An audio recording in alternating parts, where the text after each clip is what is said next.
You fine, stay there. I just know that Fine, shut these up. guys feel Okay, crowded. you're infringing on my bubble.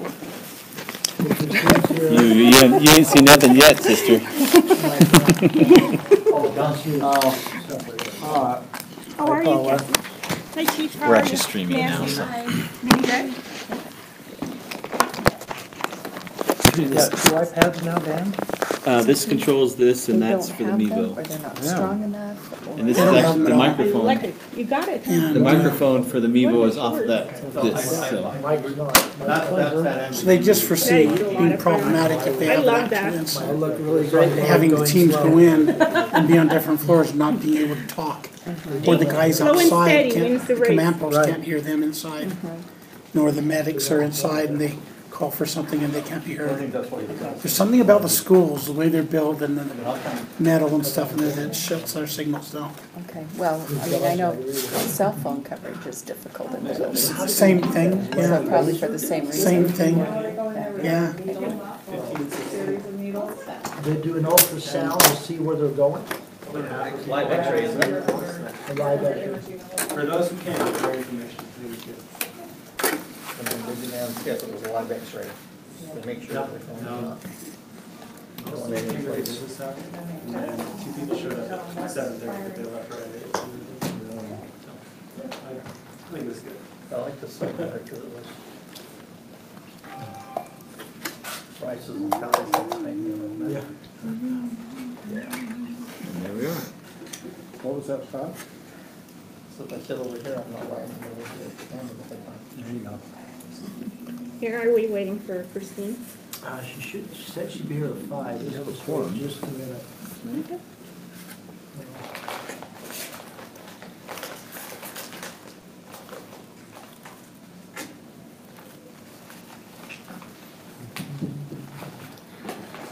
Okay, what do we got over here?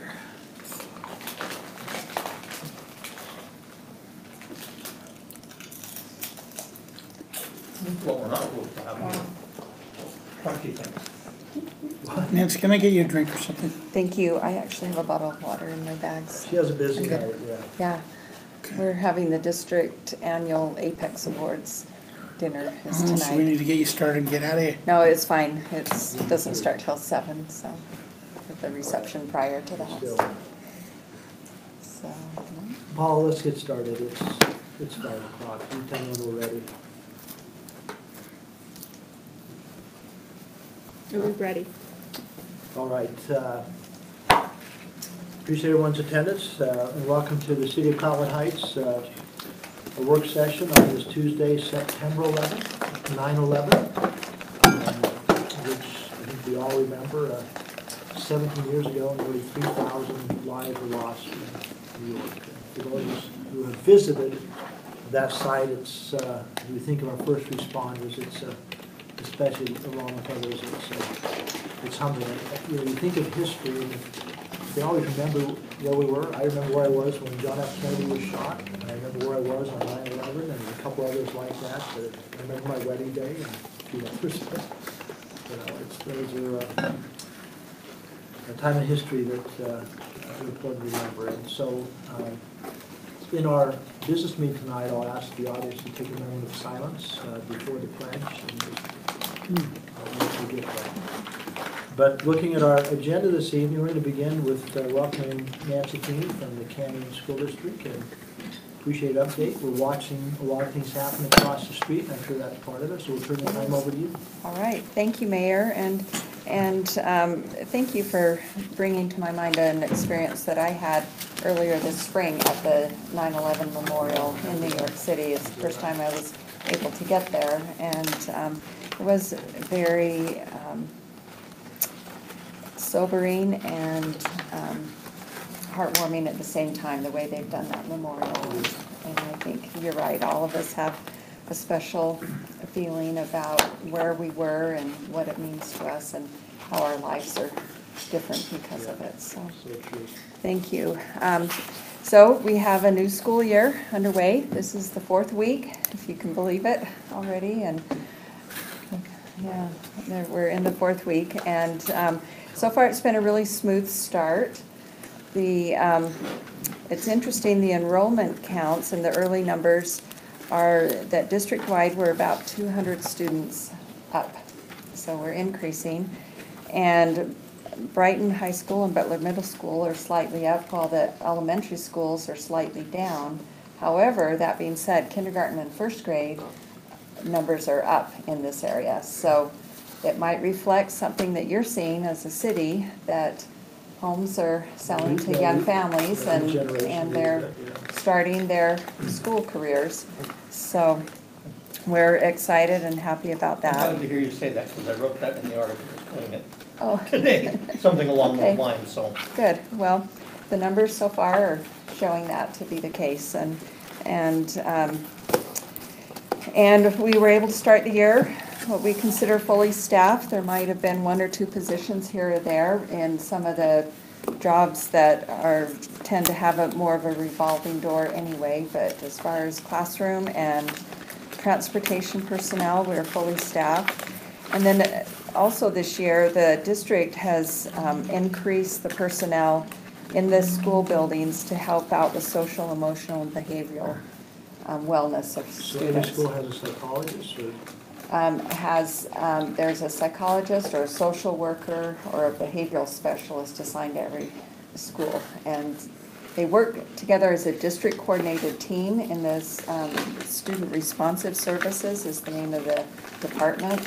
And it's a very coordinated effort so that they have personnel in place where they're needed, and if there happens to be a crisis, then they can call on personnel from other buildings. And it's very important to the board and to the district that we recognize the needs of all students and do what we can to help meet those needs so that we can create a safe and supportive learning environment for every student. Interesting question with that. Will they then track the number of incidents or counseling sessions or whatever it is, so you start to see the impact of that? Because that's a big change.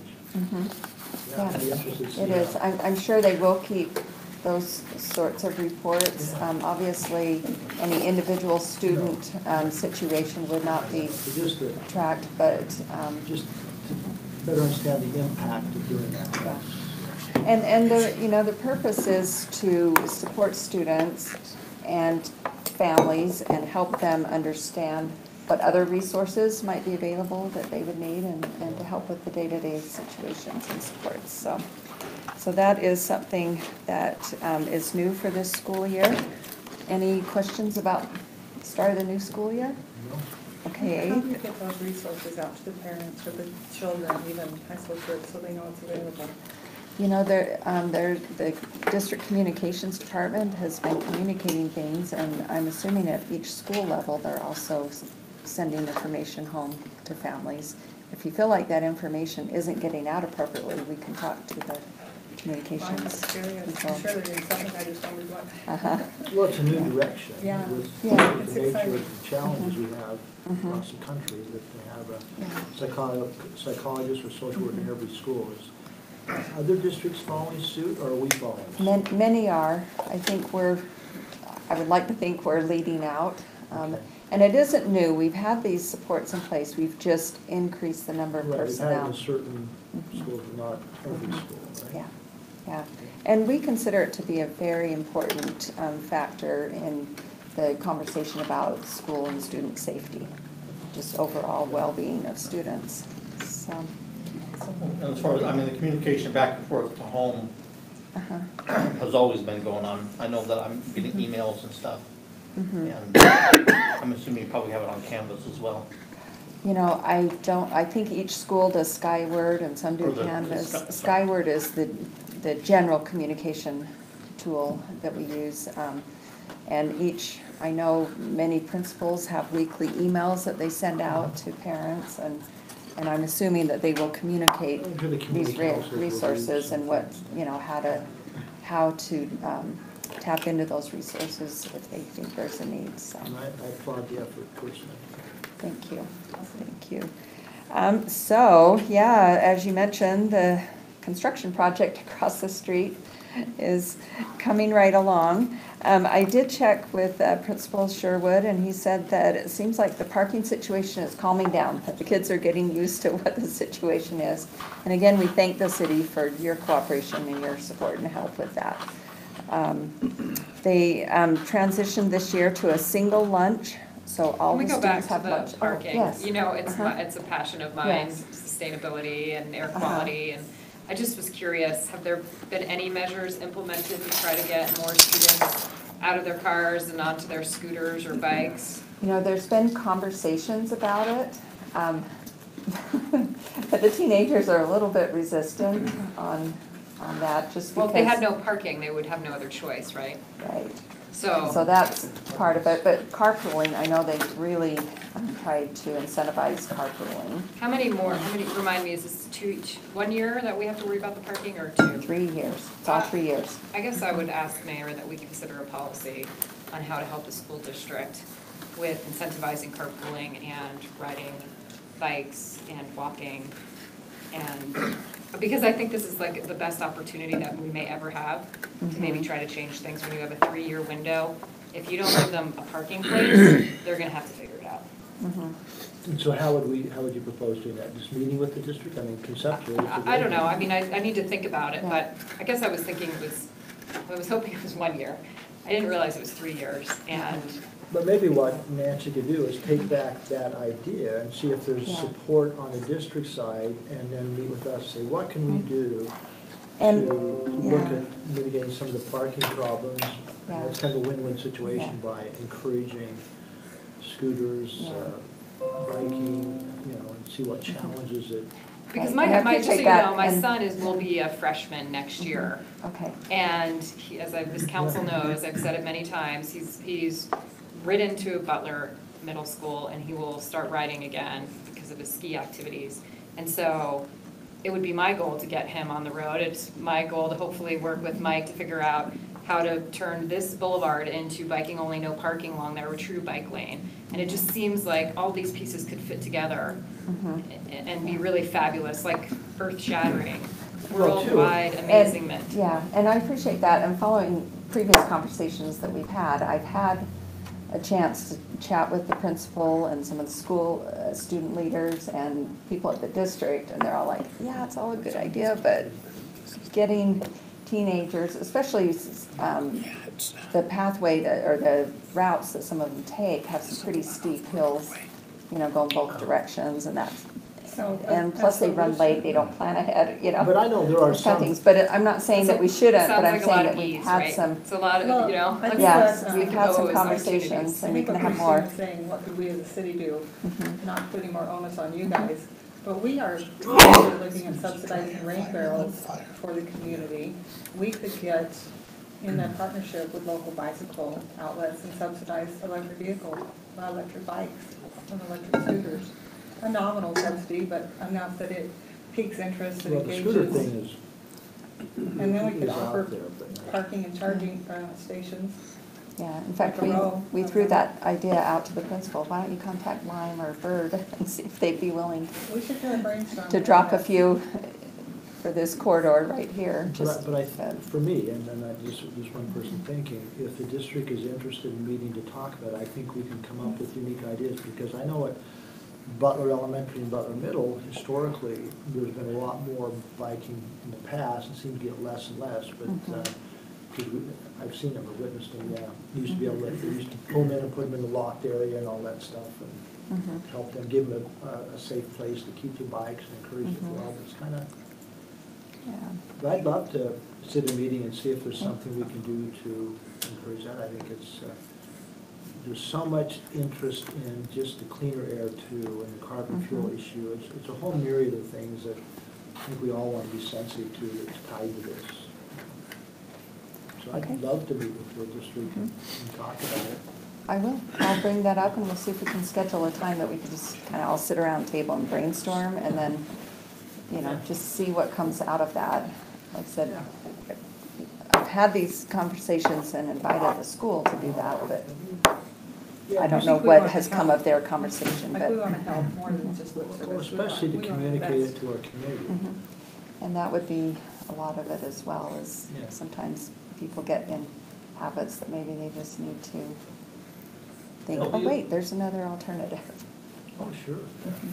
You look at the way the demographics have changed so much. I mean, it's where, I mean, how many kids are still, you know, walking to school as opposed to, that's now like mom feels like they have to drive them all the time. There's some things there we can probably do. Part of it, you know, simply is, I'm a little leery of not giving them a place to park, just flat out, because that leaks out and then it becomes directly our issue. But also too, we move the freshmen to the high school who can't drive. Well, what a perfect time to offer them the opportunity to ride. But yeah, but if they knew that they could park right up front with a bike or a scooter or something like that, and it's more attractive to them, yeah. Yeah, no, I am And you know, happy it'd to be Yeah, I have mean, that. this right here, this could only be for carpoolers or only people with electric vehicles. Yeah. I know that there is a designated area, the prime spots on campus, that are only for carpool. And one of the things that the school did is they went to the single lunch schedule to help facilitate carpooling. So, because so many of the kids like to leave for lunch, right? And Historically, that's if one been- person in the carpool has A lunch, one had B lunch, then that didn't work, so. So with a single lunch, everybody leaves for lunch, so it does. But you know, it's interesting. I haven't learned what kind of that is. A long time ago, I was in high school, and I think it was my year was the year that they stopped letting people leave for lunch. Close campus. Yeah, yeah. But if we have this brainstorming meeting about this, it'd be fun to have some students with us. Maybe Okay. not, if not initially, after, because it really takes them to get excited to make it work. You know, the district, we have a student advisory council Yeah. with representatives from each of the high schools. And this year and next year, 3 of the 5 high schools have compromised parking situations. So I know that they're talking about and working on it, Yeah. and so, Yeah, we'd love to participate Okay. and help incentivize that if there's something we do. okay, Yeah. sounds good. Yeah. You're probably like, I wish Amber were here tonight. No, no, not at all. No, this is great. I'm always open for Yeah, just- having conversation to see if something percolates up, Yeah. right? So, thank you. Okay, but also, we just want to express appreciation to the community for being good neighbors and in this big project and adjusting to the traffic because, like I said, with the single lunch, that means all the students are leaving campus at the same time, and you're probably noticing that a little bit more, and as are maybe some of the local restaurants noticing a little bit. I'll figure it out eventually. It Yeah. just hasn't happened when I'm leaving the driveway yet. Good. And construction on this phase 1, which is the main athletic area and the auditorium and arts and CTE area will actually begin in a few weeks.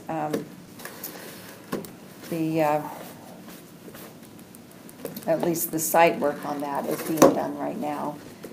I guess I should say probably more in a month because right now the bid package is out for that main phase 1. Well, for the whole thing, but then phase 1 would be the first part of it. And we anticipate that the bid will come back for board approval somewhere mid-October.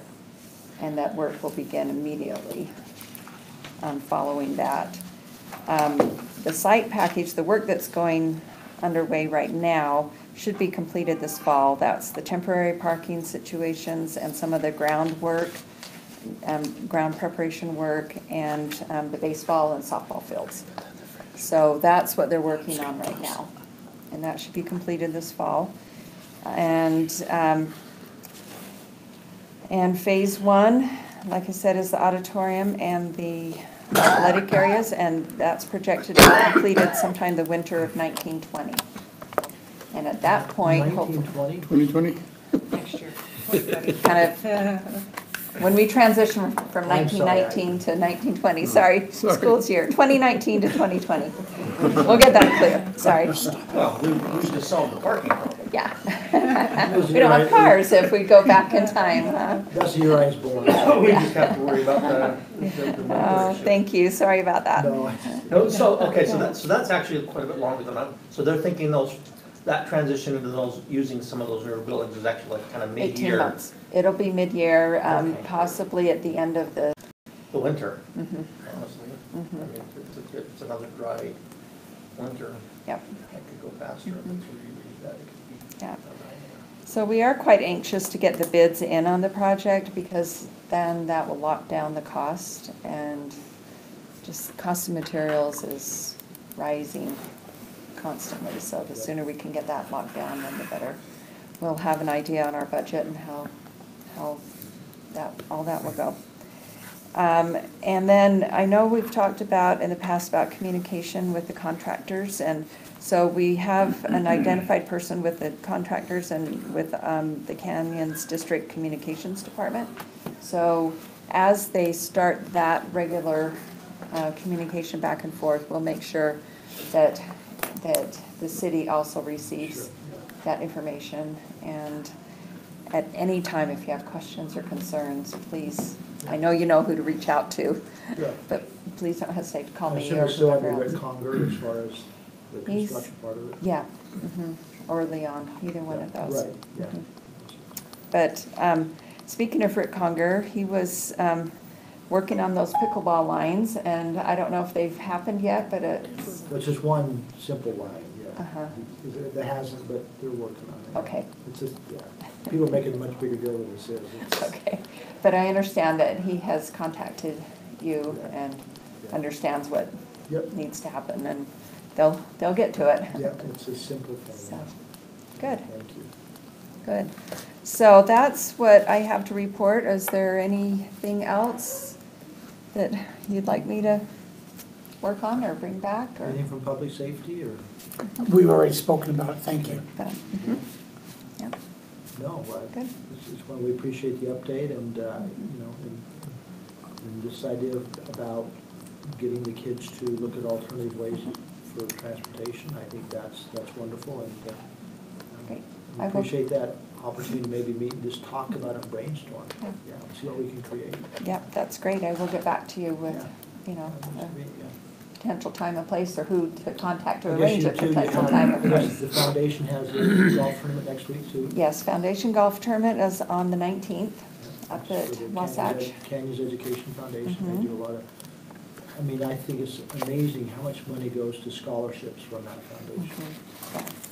Yeah, it is. It's very inspiring to see that people are willing to chip in and help these students, and most of those scholarships go to students that maybe wouldn't qualify for other scholarships. So, and give them a little leg up in their future education. And thank you again to the city for the lunch recognizing the Teachers of the Year. I know it's very much appreciated, and it's an enjoyable event, and it's one that we really appreciate, and is a good symbol of the partnership that we share, so.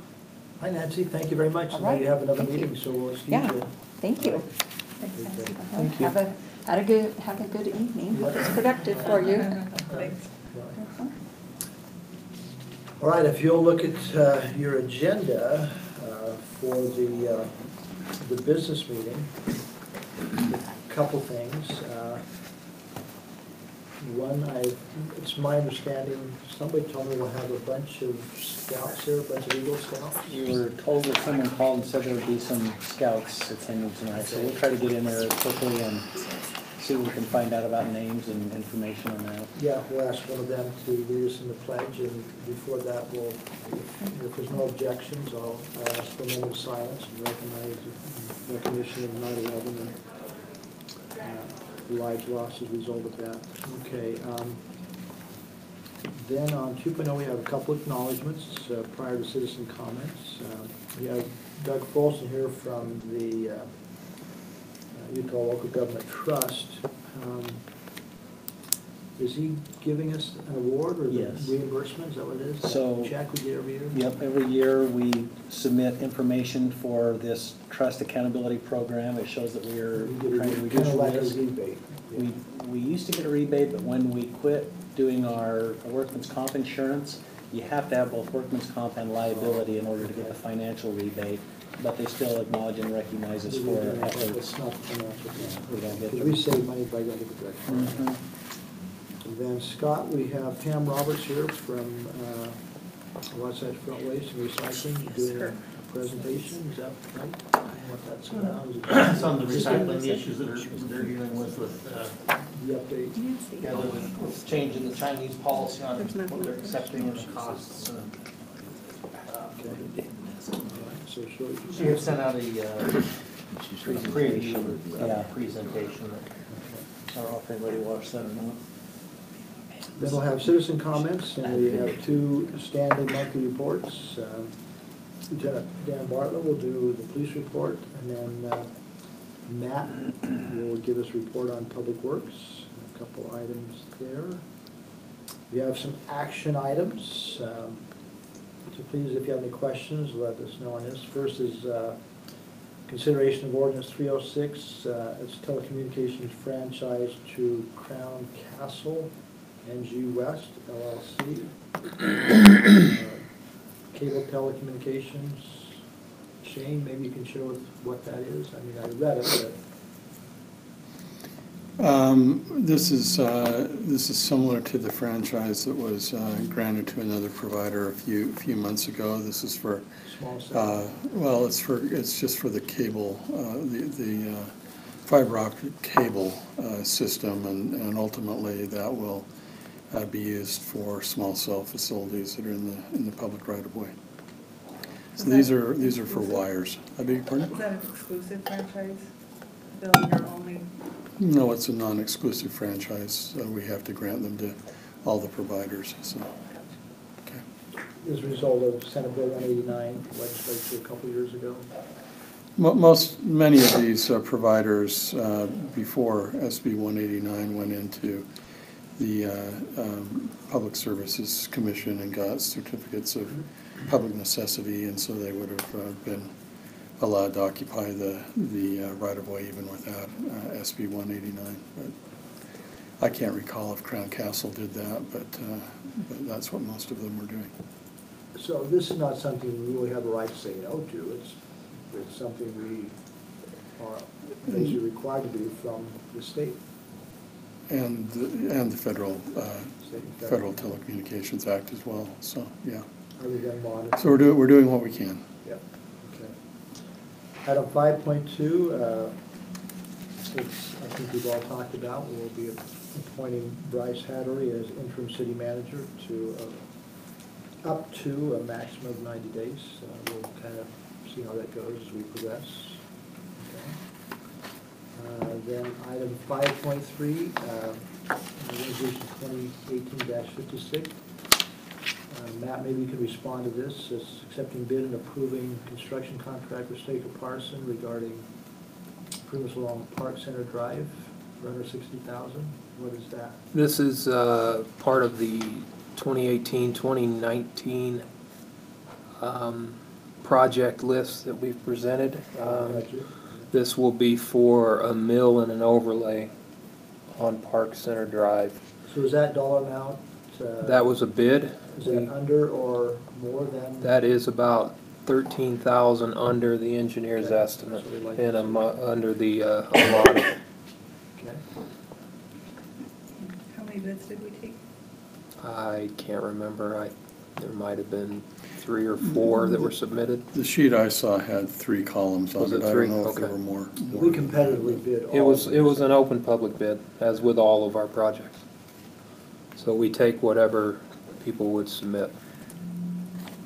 Okay, 5.4, 2018-57, it's another bid and approving construction contract with Morgan Industries. It's Morgan Pavement Maintenance. So it's a slurry seal project, $315,000. This is also for those projects on the, if you'll recall, the map Yep. in those areas. So this is for those projects throughout Require the slurry seal. that would require a slurry and crack seal and various treatments. Correct. In this case, there were 2 bidders, in the last case, there were 4 bidders. And in this case, this bid beat the next bid by $85,000. Any questions on any of the action items before us tonight, the business How do meeting? we do with the engineer's estimate on that second, on that last bid? There's money remaining on the table, so we'll expand some of these areas, expand some of these roads. So you're saying it became under? It came under the estimation. Therefore, you can add, you can. Like do more. we can make some adjustments and add a few things to it. Okay. Any questions on any of those items? If not, we'll move back to our work session agenda, and Dan, public relations report. Sure.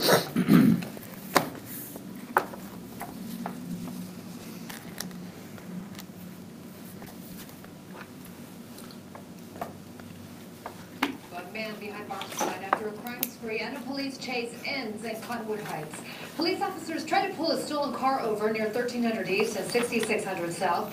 That's when the suspect ran into a neighborhood, knocking on a door for help. The homeowner did not let him in. The suspect ended up jumping into a canal to hide. That didn't work either. Police caught him and took him into custody. Well, tonight, police relief. Not much more to tell, except he was actually down under the canal, poking his head up every once in a while, and got spotted, so Doherty went in there, got his feet dirty and got him.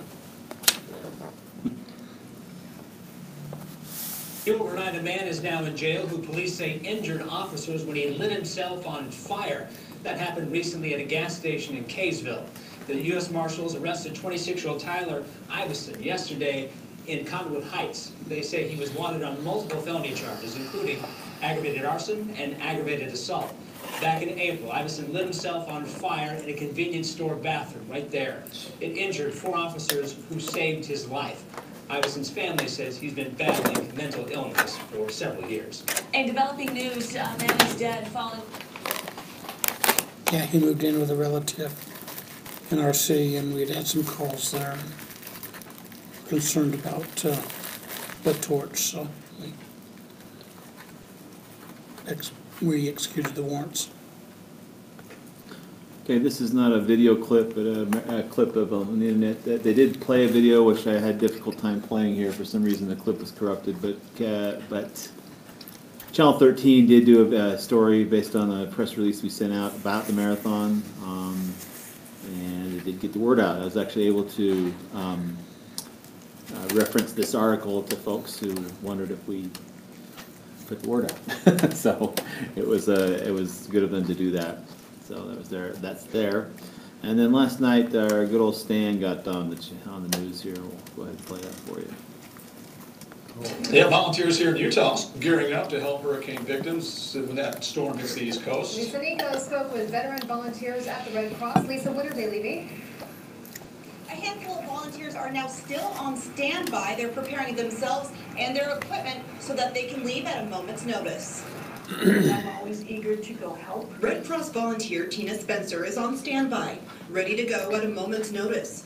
If the Red Cross of Utah is dispatched to Hurricane Florence, this will be her 28th volunteer mission. Because you're dealing with a lot of flooding, destroyed homes as well, evacuations. It's a routine veteran volunteers know well. Sometimes when you see a disaster, it brings tears to your eyes. Longtime member Stan Rosenwig has helped in 18 deployments since he first joined the Red Cross for Hurricane Katrina in 2005. It's good to be able to know that when there's a need, you can do something and you can actually see the results. You can see people's lives changing for the better. He's one of more than 60,000 volunteers who make up 91% of the members of the American Red Cross. When you see other people stepping up shoulder to shoulder with you, it really reaffirms your faith in humanity. Volunteers like Stan and Tina are vetted with background checks and trained in certain specialties before being dispatched. I do a lot of different things with the Red Cross. I do client casework. I drive what we call the emergency response vehicle. Tina says she helps others because she'd hope others would help her. It could be me. If you cannot donate your time but can donate something else like money, we have a link online to the AmericanRedCross.org on our website, KUTV.com. So Mike, I guess UFA is also preparing. It was 17 years ago that Yes, sir. We sent a mission-ready water package, 16 people. I believe 11 of them were from UFA, and the others were from Salt Lake City Fire and Park City Fire. They got on the road at 3 a.m. this morning. So we have now, yeah. This is the first time in 40, 50 years that it's hit the Carolinas or something. Texas. Okay. That's all the media reports that were on the air on that were relevant to what we have to do here. We have we're very close to sending off all the content for the October newsletter. There's a couple of holds on that, one being the Park in the Park. We're going to take some pictures on Saturday of that. Get to your article, Council Member Bracken, appreciate that. I'm sending out for editing now. And then we're holding a spot for whether or not you make a decision on the city manager. And if it's not by a certain date, say next Friday, we're just going to move ahead with another option and just maybe mention that Price is man interim.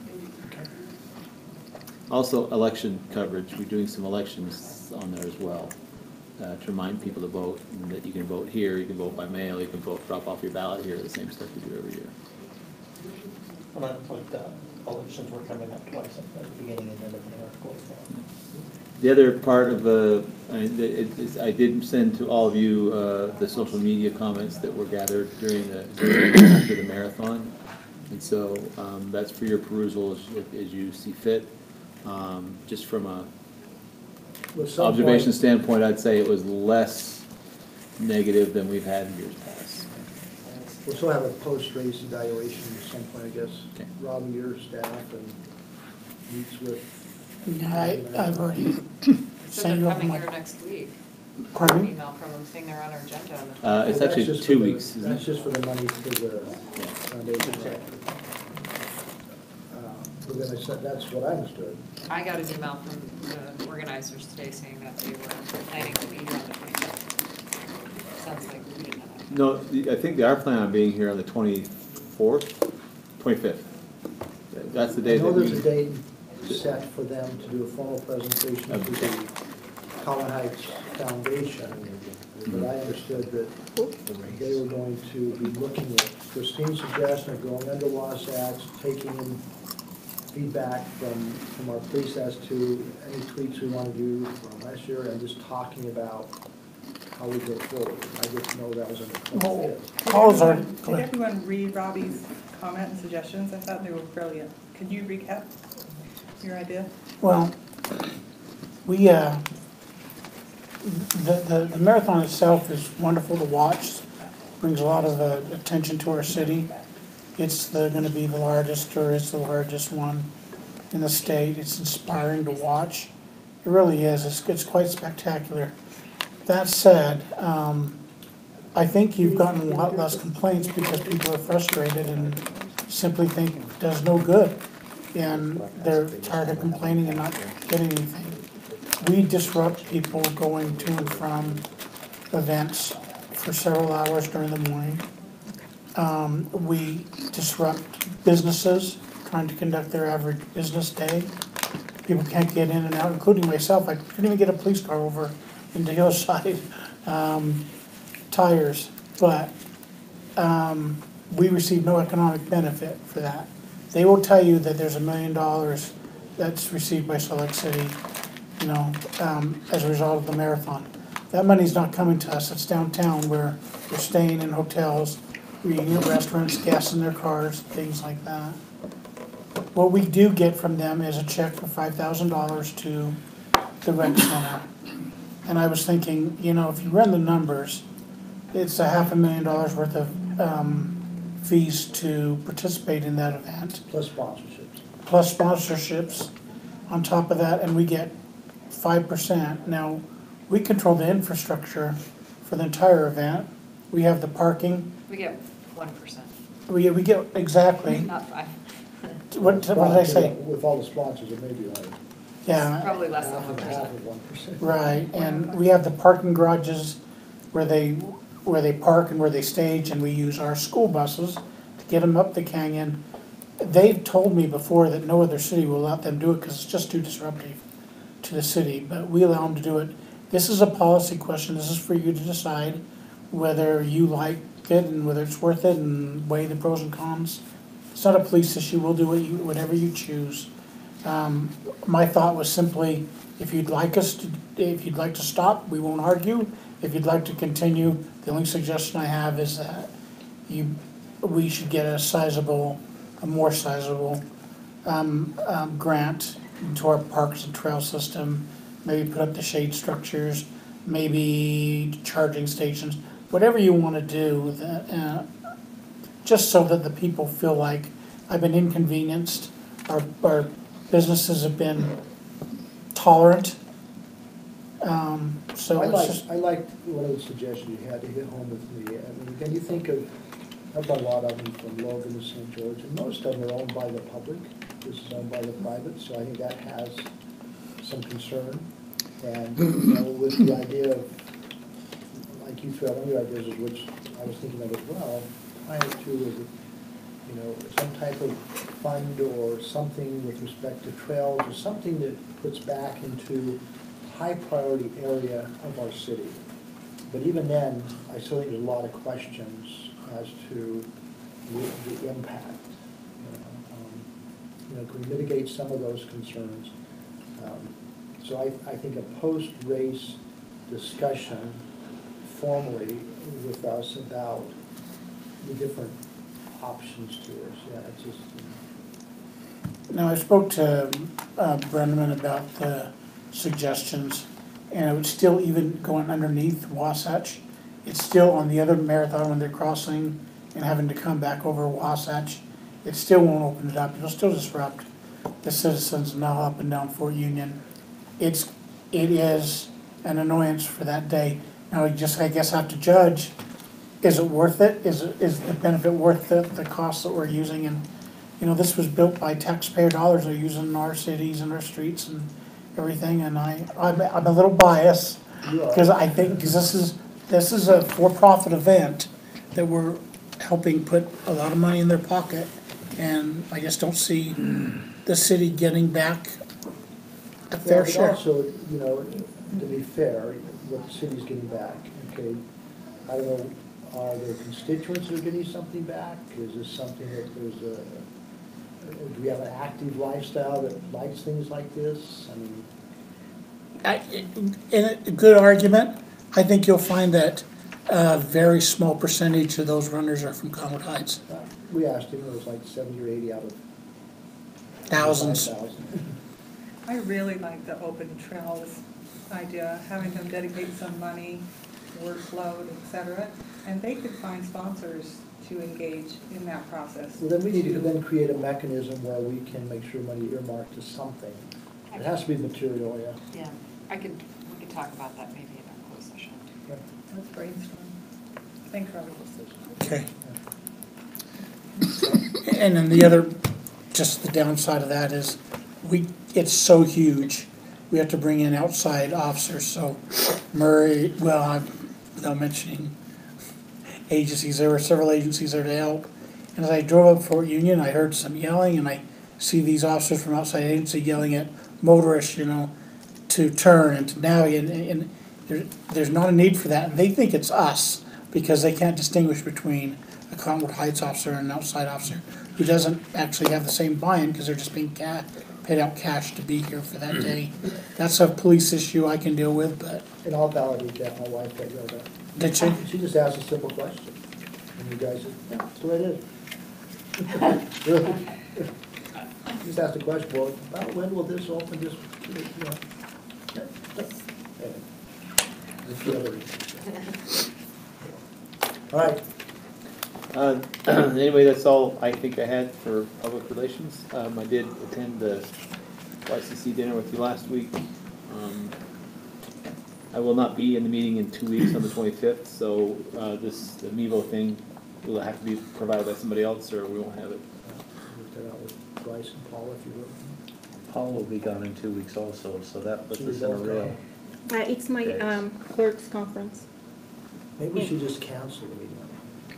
We got invited, bro. I'll give a check. Did you second that? I'm sorry. He just seconded it. We already have people Way too scheduled. quick, wasn't it? It's a business meeting, I understand. It's being facetious. But going forward, we're going to look at opportunities to maybe cut down the number of meetings. Anyway. And I don't know, what we can bring up later, I'll speak with Bryce privately, but where we're moving with the streaming of the other meeting, we don't know on that. Okay. All right, is that it, Dan? I think so. Okay. Thank you. City Council and staff reports. Matt, it's a discussion on the bicycle lane options up by Giverny. Correct. And I apologize, the mayor and I talked, and I was gonna get an email out a little earlier, but it got sidetracked, so. But you've asked us to look at piggybacking, if you will, on the, if you'll remember, Giverny still owes us 4 feet of shoulder through their project on the south side of the road. Some concerns came in. Which side, sorry? South or east, sorry.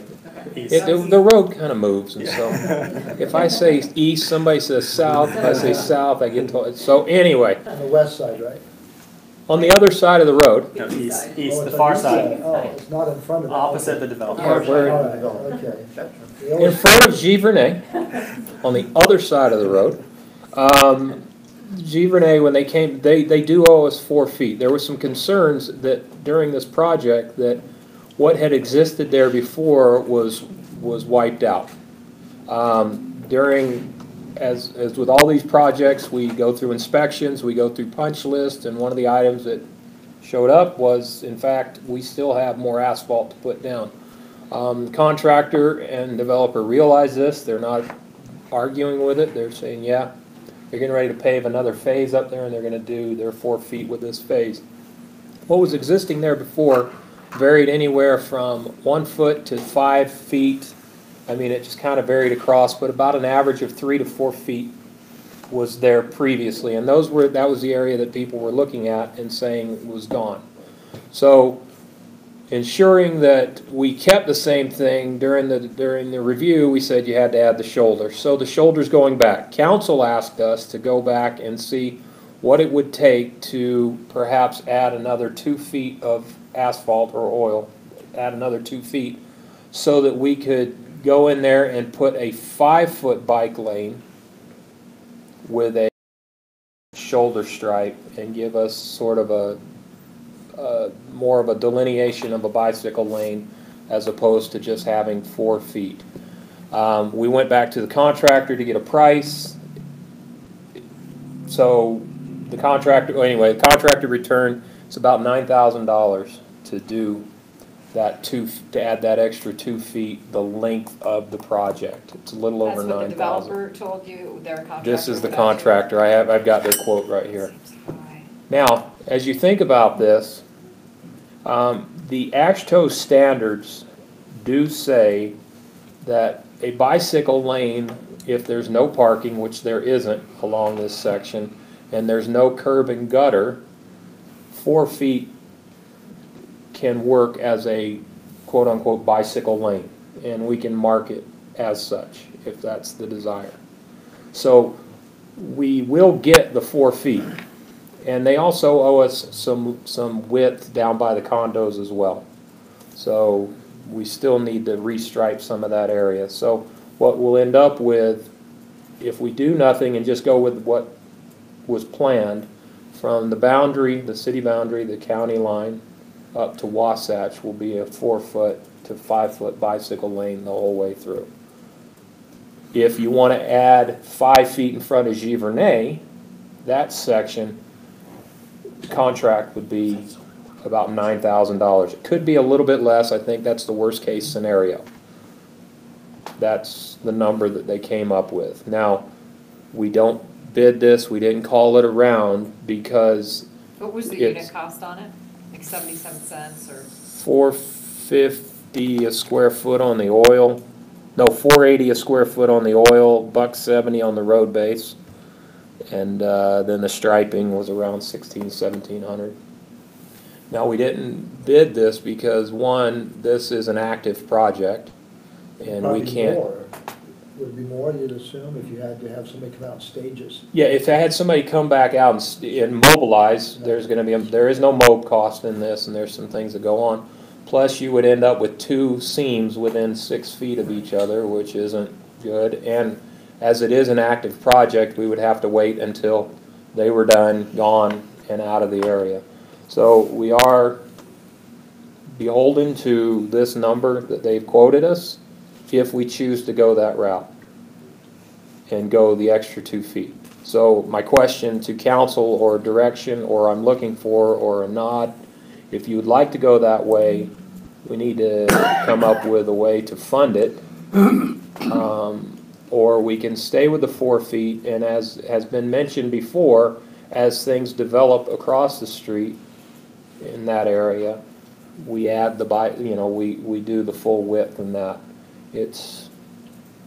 So that's where we are. I thought we told you we'd bring it back, and here it is. So with 4 feet, okay, and so my guy tells me that I would be happy with 4 feet there as soon as possible. But I think that would be doable for that area of the park. Yeah, and 4 feet, like I said, I looked at the old Google Earth photo and tried to scale off some things in there. What was there before, I measured some areas that did have 5, as best you can scale on Google Earth. Some with 4, there was areas where it was just a stripe. So it did vary along there. And we'd have a consistent 4. We would have a consistent 4 throughout. And I did pull up the AASHTO standards on bike facilities, and if, like I said, you have no curb and gutter and no parking, you can Basically get what we have here. Yeah, what the existing, you can get away with a 4-foot lane. And that isn't affected by this vehicle speed on the roadway? I was just gonna ask that, thanks Shane. What's No. that? I was just thinking, I just had written that. My niece was killed on Labor Day of 2000 riding up by Camas on a roadway that was as wide as the King's roadway, including a fog line and probably 6 foot. So I'm a little bit apprehensive about riding bikes on 60-mile-an-hour roads. Up in Camas that were clipped, but maliciously. Because cars who are offended by bikers, and they'll just go over to go as close as they can just to do That happened to me. I got clipped once. Got rode by and then flipped me off after he hit me. And that speed limit's 50 there, 50 miles an hour? Actually, on our side, I think it's 40. 40. Yeah, that's the city-owned portion of Wasatch. 40. It's a big speedboat when they enter the city. Just kidding. And I think the reason that the speed limitation doesn't apply here is because it's a dedicated bicycle lane. It's not a type 3 lane where it's just a marking. I mean, I kind of, the 4 feet, if asked to allow for the 4 feet, because of the no parking and everything, then I kind of would lean that way, and then we just make sure that as development occurs on that other Well, in side. addition to law states, you've got to give the bike, or was it 3 feet? 3 feet. Let me make sure that 3 feet on that. Let me make sure that for everything's being shared. I said the price could be reduced, but this is the worst case. And talking to Mike Allen, I asked him about that. He said we could, in fact, we may be able to eliminate some of the road base because what's existing out there, that's a potential of an $1,800 savings. But once again, I just need you to be aware that That number seems really high it to is. me. They are. Oh, it is high. I'm not saying it's not. I'm just saying. From what I know, which is not much. No, from what I know, it's high. Yeah. But like I said, we're kind of caught. So this you asked for, if the developer asked for an additional foot instead of the 2 feet, do you think they'd get the same numbers? Oh, yeah. Yeah, the contractor, making up some stuff along the way. And I did not talk to the developer. Would it be half of that, or is it like It would be a proportional? unit, You think it would be 45? they shouldn't, it should be, yes, in my mind it should be. Because when you're spreading 4 feet versus 5 feet versus 6 feet, the box is the same. Yeah. So, yes, and I'm not, I'm not, this just business, I mean, this is, I hate to say it, this is what. I just say no, and, well, this is Christine speaking. I would say no, give us your best and final, because right now seems a little inflated to some of the council members. I agree. To me, it is a little inflated. At the same time, as we manage the project, make sure we get every fraction. But also, the road base extension out from that is a good road base. It's not, Yeah. like you say, yeah. Well, I guess my question is, do you have a number in mind that you'd like me to go back and try to argue? Do you want to add maybe just one more foot and get a 5-foot type lane? We might be able to cut this down I was in thinking half. we'd get a foot, and it'd be somewhere in the range of $2,500 is what was in my brain. That's what I thought, and that seems palatable to me Yeah, based me on too. the entryway to our city. Would you like me to go back with Yeah. a number of about So it's all- $3,000? That's all we got. Especially if you have exposed road base, covered up. You should be able to do that. I'm okay with that, but I needed you to know the worst case scenario that's there, and I can't get another contractor in to do this, I have to work with what's there. We have to, just piggyback on what we're doing. Yeah. Well, my son did an internship with Kilgore, and I know they're a fantastic company. I think that he could give them a call and remind them how great they are and how much they love our city. Is this from Kilgore? Is that who it is? Yes, I know. That's, I just saw the that's Tom letterhead. Kilgore's son. Who's the athletic director of Butler Middle School for 30 years. Oh. They have a great company, they're one Yeah. of Go back and talk to him, Matt. Okay. Just- Well, if I have a number, and I will certainly use best judgment on that and try to grab another foot out of it, if that's what you'd like. Yeah, do it, yeah. Okay, easy enough. Thank you. Thanks, man. Yeah, good deal. I did have one question. The oil on 2700, 2600 east, when's that going down? The finish of the slurry? They were supposed to have started today. Did They're not, doing- obviously. they're doing As animal of today, 2:10, the answer was no. Yeah, I know. Like I said, they were supposed to have started today. They did not. They will not do it tomorrow because it's garbage day. So they will, planning on Thursday for this. Normal, that seemed really like a long time between. It's not a, I mean, it's a nice feature to have. It's not unusual. We are having some arm wrestling over a few things with them. Manhole they're doing was on the other project that they hadn't finished. It was, yeah. There was another contract on that one. We're doing that today. Okay. Any questions of Matt on public works items? Shane and Robbie, we appreciate maybe you facilitated discussion on, Christine can kind of lead on this, and I'll just maybe break the ice with, we've had our Arts Council over the years ask for permission to have wine and cheese at, lack of a better term, an art show at the building. And I know that we do give permits at times to organizations throughout our city, and would like to maybe share with us the parameters of if we were to consider doing that in our own building. What would that mean? This came up a couple of years ago, and I thought when we went back to the Arts Council, they said that, and maybe their positions changed. It didn't seem like it was a priority for them at the time, so that's, I mean, it could change, that was. But the Arts Council doesn't necessarily represent our population in our city of 35,000. That's just one example. I guess my point would be, I don't know that, we asked them, is this something that you want to do? And the answer had come back at that time from them, no, for them specifically. There may be others, I understand that, but that's, I just want to at least make sure that. Well, it's been asked out on the agenda for discussion, and I'm more than open to discuss it, and maybe Shane, you and Rob can tell us the parameters and go from there. I know we do it for St. Thomas More. It's a special. We do a few of them. Yeah, the Alcoholic Beverage Control Act is obviously in effect in the city, and we have a couple of chapters of our code that piggyback onto that. Chapters 5.24 that concerns business licenses for establishments that serve alcohol, and then 10.56 is, which is part of the, I think, the health and safety code. Now, they focus mainly on the sale and then possession of alcoholic beverages by minors.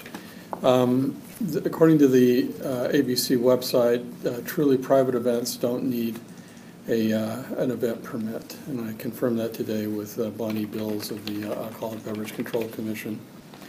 But any event that the general public is invited to, or for which alcohol services is provided for a cost, even if that's a hidden cost, like the cost of a meal, requires a permit from the Alcoholic Beverage Control Commission. And so I've attached a summary from the website, from the ABC website, talking about what's a private event and what isn't a private event. If it's truly a private event, the proximity requirements of 600 feet by pedestrian travel or 200 feet in a straight line to the property line of the establishment aren't issues.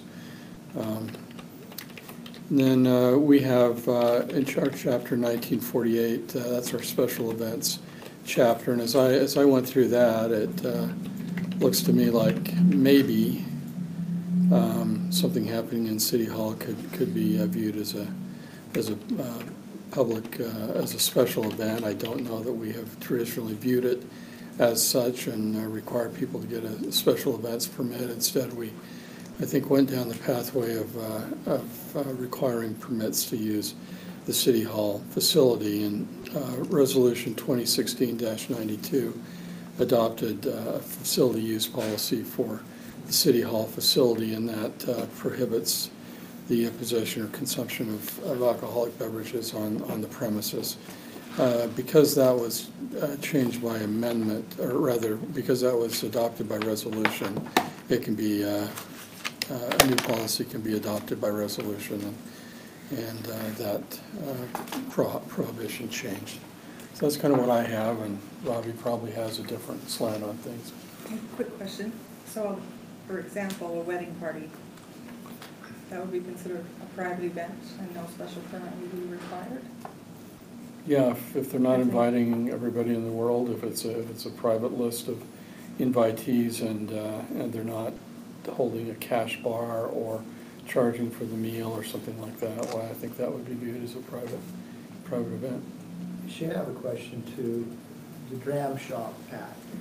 How did that apply to us with respect to something like not a public event, but a private event in our building? Yeah, I think that's probably a different, a little bit different but related issue.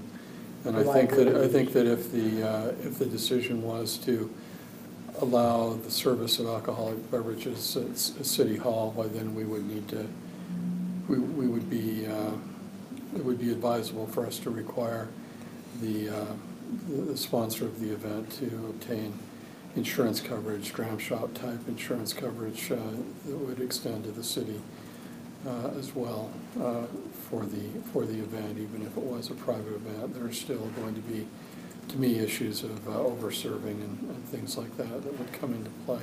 And I potentially understand what the Dram Shop Act is.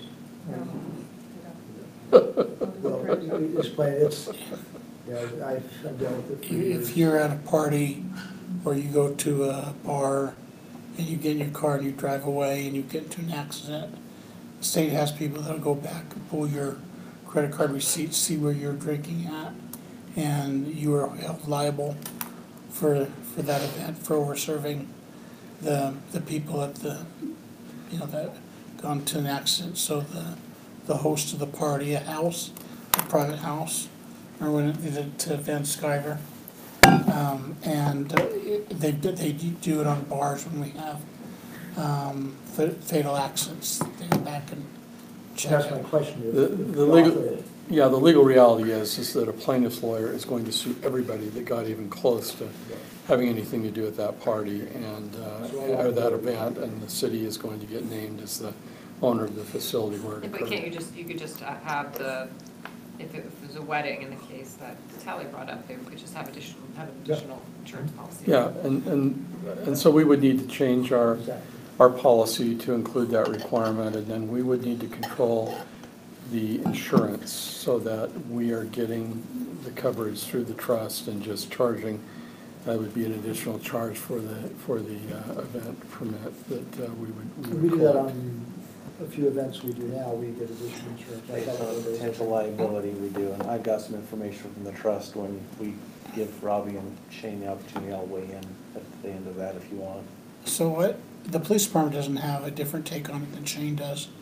I have no problem if they want to go in and have wine and cheese and crackers and hang out and look at art. That's great, that's awesome. I don't have a problem with the weddings either. In their Birkenstocks. No, I mean, Hey, I had a pair on a couple weeks ago. you're not allowed to come to one of our weddings and not have that stuff around. So I'm used to seeing it. I don't see it as a problem. Usually, when they rent the place, they hire, a host to bring that stuff in. They've got the certifications and the training. They don't overserve. They're careful about what they do with added insurance. I don't see it as a liability at all. It's a nice event, and they're grown-up people here. Where do you draw the line, I guess, would be a concern I would have.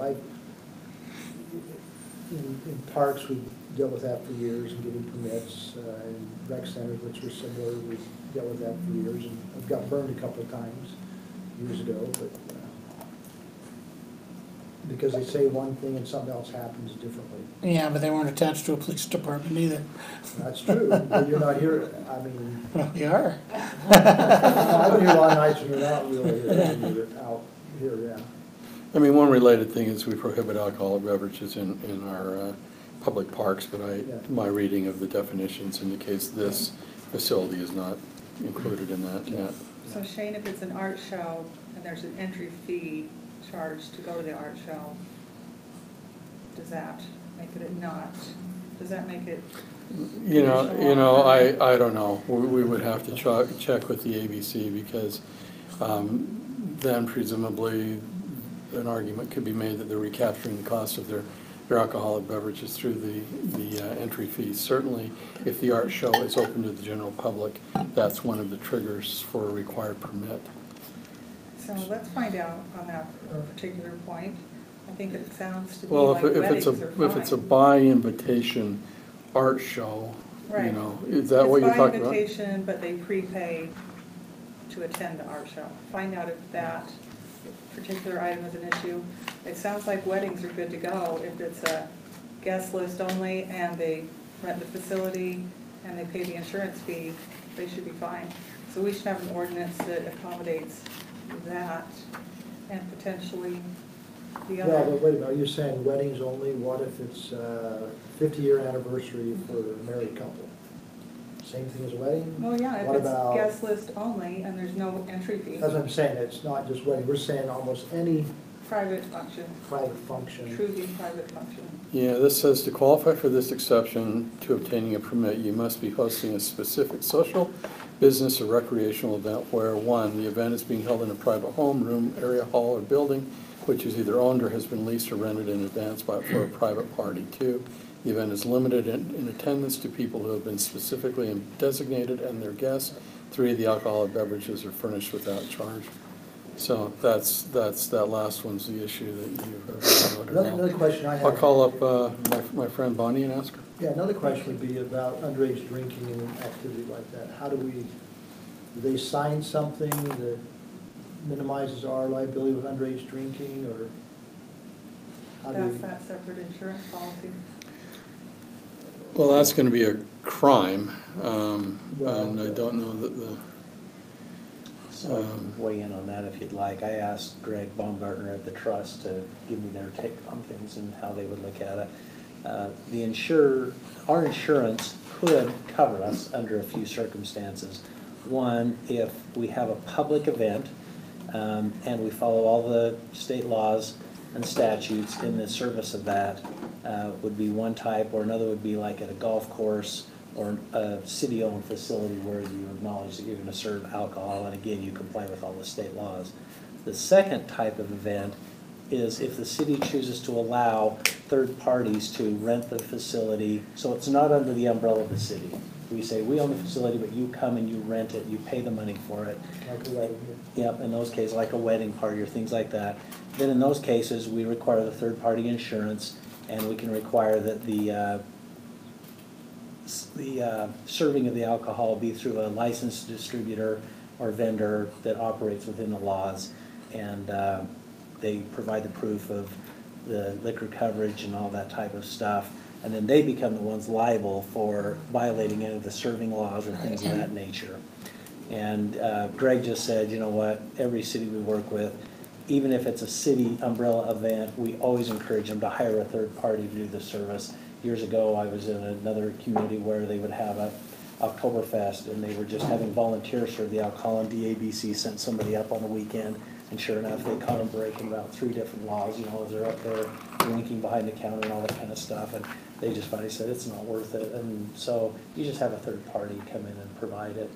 So what my suggestion would be is, you know, we can continue to refine these kind of things, but to me, the bigger question is this something you're serious about pursuing?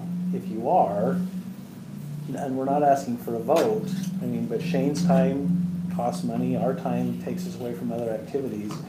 Do you want to go down this road, or are you not interested right now? I think we want to get all the information and minimize or better understand the liability part of it. Yeah. Well, I think that the liability part can be covered through insurance, and my counsel is for the city to be in charge of obtaining the insurance and just charge the event applicant the cost, rather than saying, you guys go get coverage from whomever, because that. So here's how we can do that. The trust provides what they call a TULIP program, and it's an additional insurance that the third party would pay for, similar to what we did for the buses. And we just say, okay, if you want it, this is where we get the insurance. That way we know it's covered. We'll be additionally insured and indemnified. And they say it's a pretty reasonable cost, but yeah, we could just make that the requirement. And I think that is one requirement if we're going to change the policy. The other is that we require that the alcohol be dispensed by a trained licensed person, third party that is expert in, you know, culling out minors and people who are wanting more than they should do. That would be in the instance if the Arts Council has some art on the wall, and people wanted to know. Because that's not the special, a private event. No, more like the wedding things, and the way it happens is, you have a caterer, they have people on staff that they bring in, that are tips and SIPs certified, and they just do it as a, you know, they charge you the fee and they dispense for you. So we issue more of these than you think. They probably have their own insurance as well. They do, and we run it all through and it's, if ABC will work with you. We never had a problem at any of these events that we've done. There's more of them than you think. It's just, but just remember, when we open that room, the council voted absolutely positively no alcohol, and that was on a resolution, wasn't it? Yeah. So you'll have to go back. It's attached here. You'd have to change it. You'll have to change that. We understand that, yeah. Okay. But another related point to this that I think we look at the same time we look at these recommendations, we look at what fee we're charging. Because if you're going to start adding these things, I think we may be giving away more than we should on this room. We're too low. There's no question that I believe our building has suffered because of the number of people and the frequency that it's being rented out, and we're not recouping enough money to maintain and correct those things. And so I've asked Ann to bring a policy back to us in the next few months of changes that, for the whole rental policy, but also some recommendations on fees that would help us recoup money to cover those I remember repairs. hearing the figure, and it was crazy low. Yeah, it is crazy low, but there are some things that we maybe can justify a fee waiver or something like that, but several things like weddings and stuff, where we're competing with private industry, and our costs are 10% of what we go rent a private thing for, That's not too good, is it? Yeah. no, it's not our intent. Well, we have a nice piece of furniture out there in the front lobby that I cringed when I saw it the other day. It looks like kids have ice skated across the nice wood furniture, and it's been belt buckles and shoes sliding across it. And we, even though we pay somebody to be here and keep an eye on things, it's just amazing how quickly those things spiral out of control. And so I will have Ann bring that to us here in the next couple of months. But I think we want to tie that with these recommendations of what the language would look like as far as having public events, alcohol, and make it strict enough that it limits our liability. I was reading this, if it's a publicly invited event, we're too close to two things for them to get a permit at all, is that correct? No, you would have to get a permit. It would be a single event permit.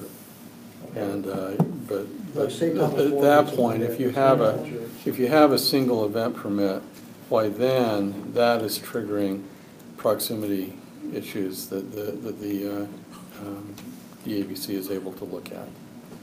But they will issue things that are in that proximity? They will, because they, for example, she told me today, the Catholic Church is it gets a lot of these single event permits, but they still have the right to look at it.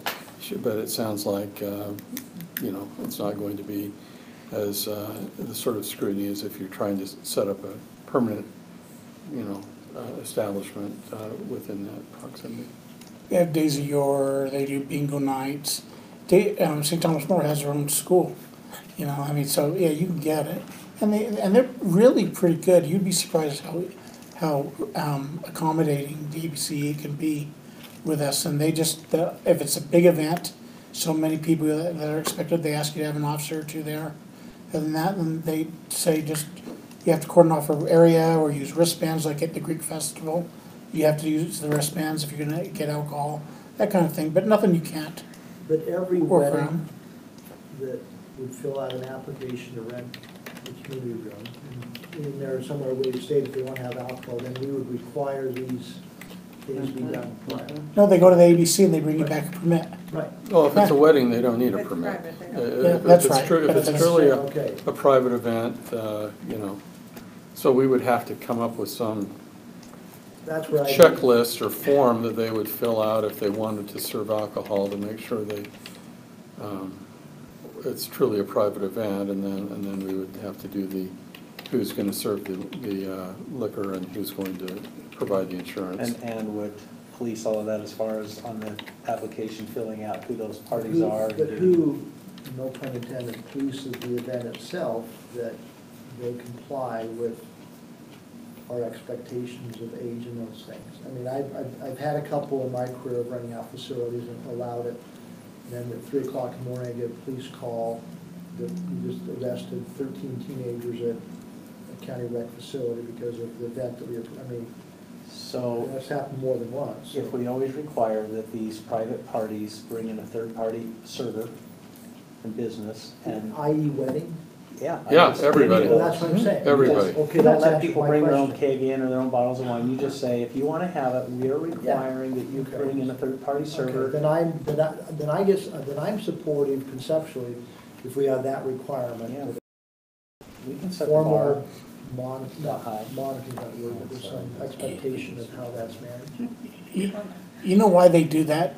It's because if you do it at like the Catholic Church and you have parishioners serving the alcohol, it is hard for them to say no, you can't have another beer, another drink. If you bring in the private caterer, they don't care. Yeah. They will cut you off. It's easier for them.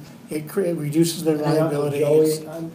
They always use, they try to use parishioners before and it doesn't work. Well, and those people's business license and their livelihood as a third-party vendor, it's too important for them to take that risk of violating the law. And so if we just set the standard, you know, we won't accept private service, you know, and then we're gonna do one of two things.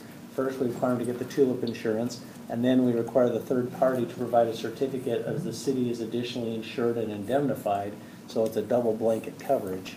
And they all carry insurance, and so. Well, then tie with that, then looking at maybe an updated fee schedule, I'd appreciate some language coming back that we can look at.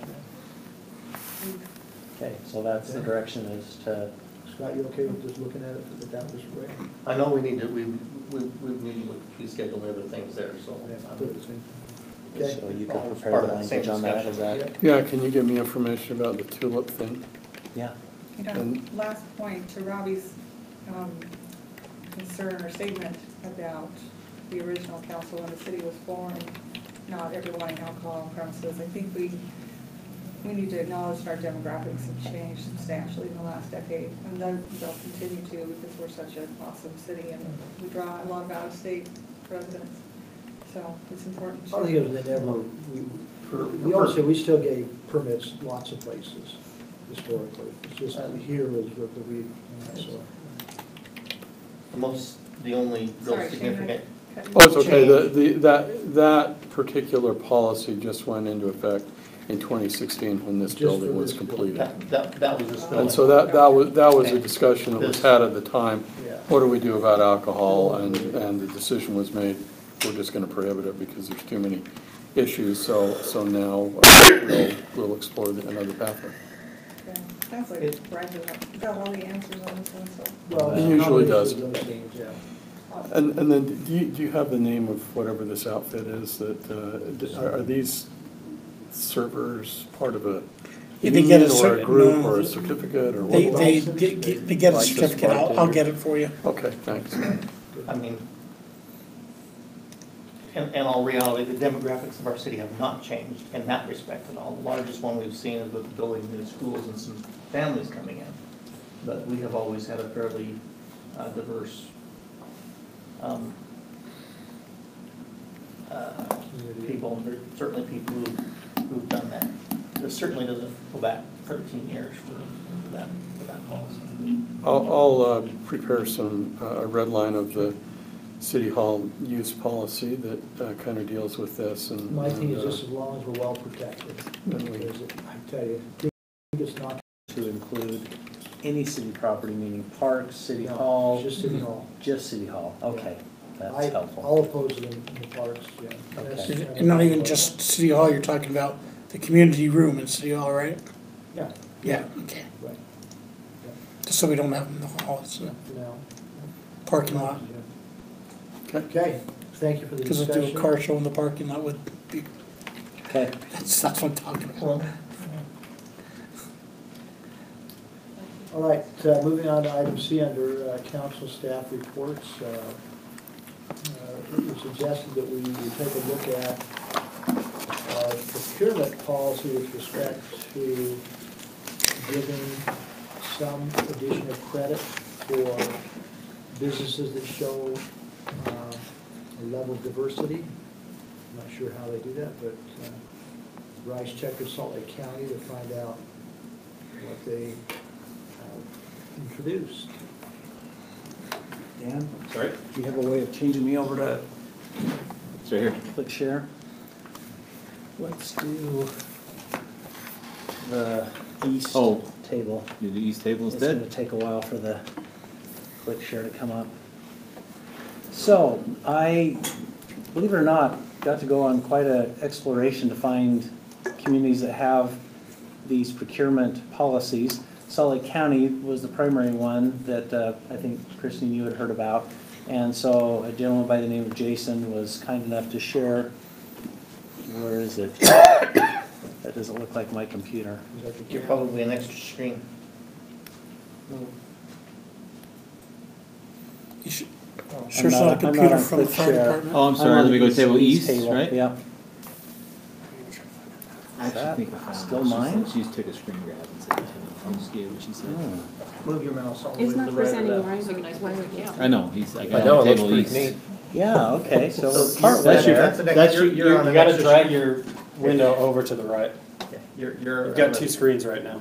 Right. We're changed towards There you mirroring. go. There we go, okay.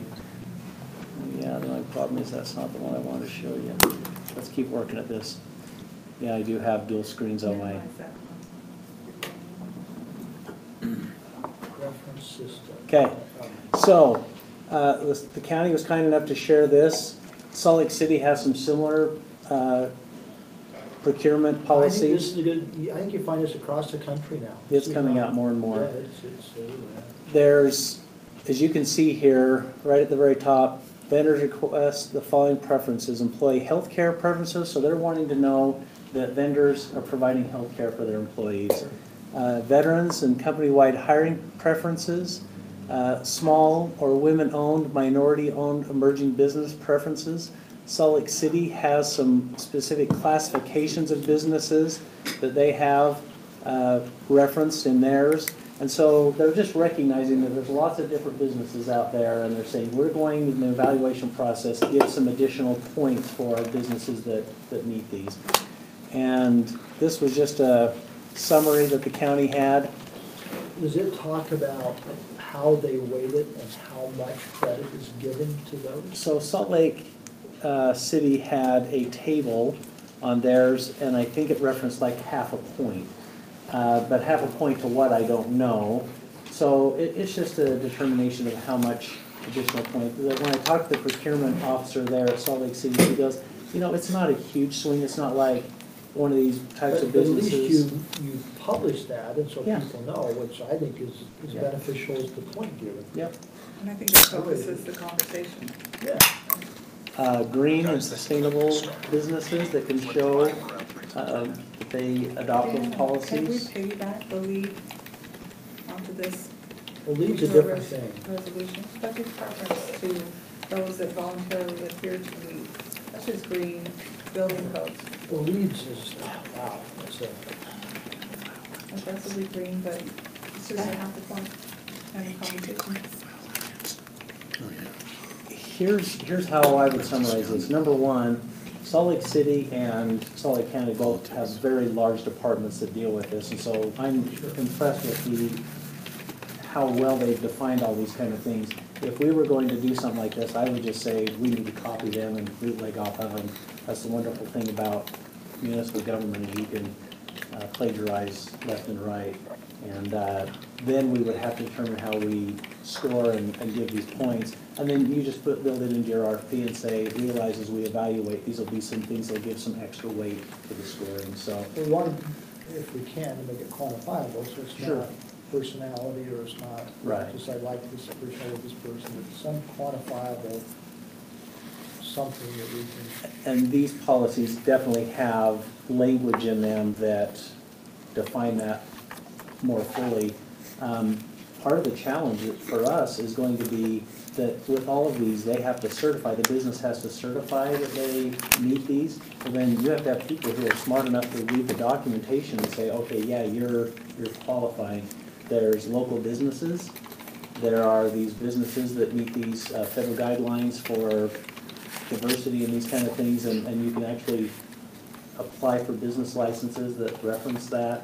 So I would just say this: if you're interested in pursuing this, I would take everything and put it into one document and give you the options on the checklist at a future date to say, well, we like that one, but you know, that one's not important enough to worry about. And then we can hone that down into a finite document that.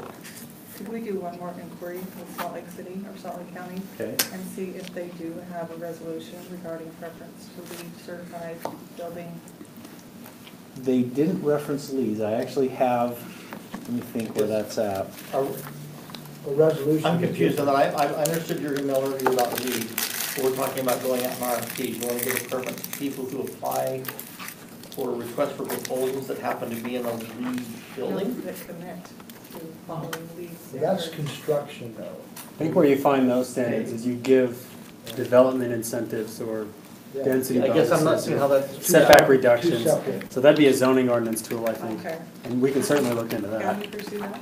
Yeah, and I know it is built a little bit into the PDD, but we could, So in that, I'd like to just make sure it's communicated to the applicants really early on that we give preference or heavy weight to those who voluntarily.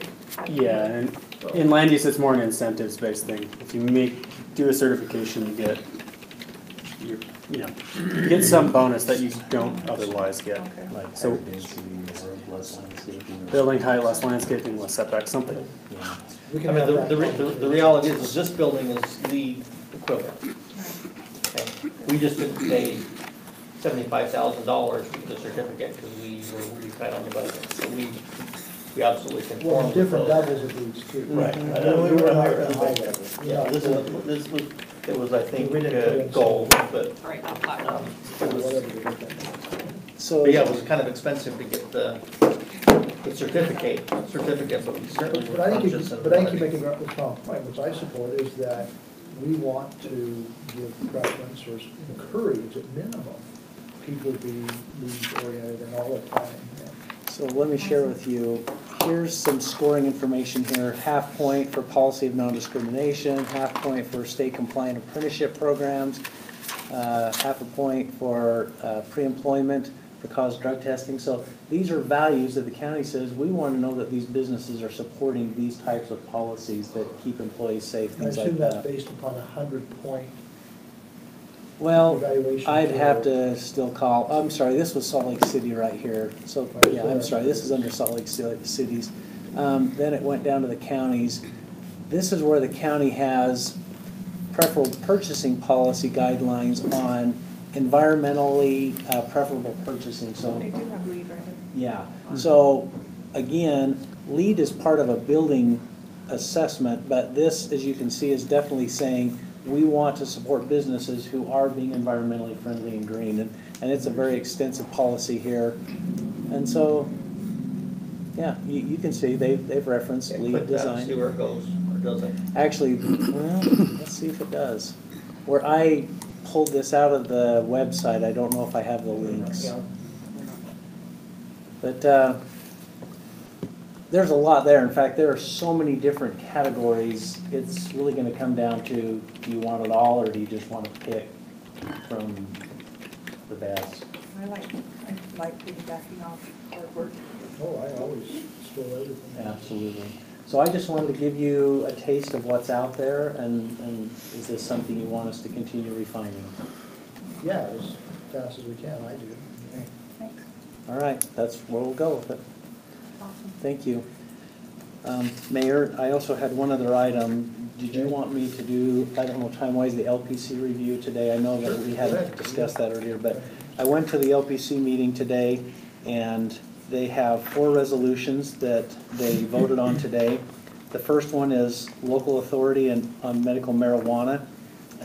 Just to summarize, they are recognizing, the league is recognizing that there are medicinal purposes for medical marijuana. However, the Chiefs Association has expressed some concerns about the way the current law is drafted and written that would make it challenging for. You mean the initiative, the ballot? The initiative, thank you. And the chief, if he wants to weigh in, can certainly speak more eloquently to this, but they're just saying these are the areas where we have concerns and could not support the way it's currently written because of the doors that would open. So that's the league's position. The league, yes, and all the cities that contribute. I'm sorry, I'm confused. The league informed you about the police, what they're thinking. Was that the league's opinion as well, to follow suit? Or were they taking requests as to what cities were thinking? So this is how it works. The league asks if there's any resolutions that the league as a body of all the cities want to propose. And so anybody can propose language to this. And then they ask for cities, the Police Chiefs Association to all weigh in on it.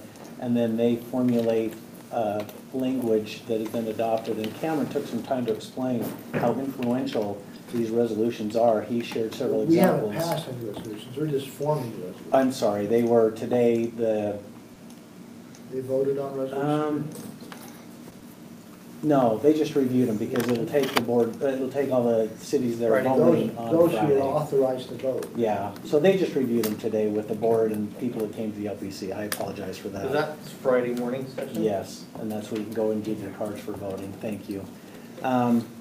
So it's a whole contingency of cities and other agencies that all weigh in on this language and share. And then, as Scott just corrected me and the mayor, on Friday morning, you can actually go to the part of the meeting where cities vote to support the resolution. So one of the items to be voting on will be the medical marijuana. And if you want to go to the Utah League of Cities and Towns website and pull up the legislative policy, you can pull up the agenda for today and click on it. You can pull up every one of these resolutions and see how they're written.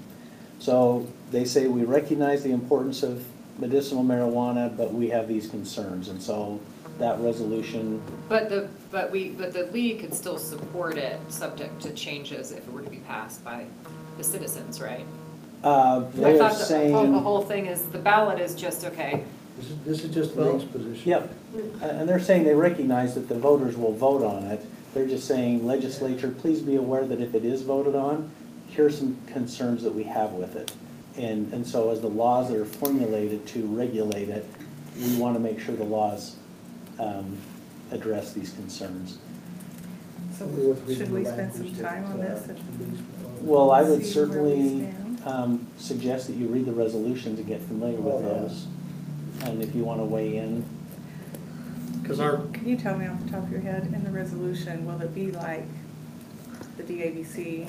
Will the state control distribution and taxation and? It doesn't get that finite in the language of the resolution. It just, in general terms, says these are the concerns that we want to make sure that if it is voted in by the public, that these things are addressed in the formulation of the law.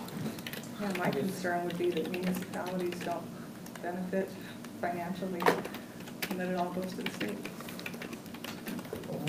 Is that a silly concern? I don't remember that one being addressed, but because. This seems a little odd because it uses the legal take positions on stuff that are going to the legislature.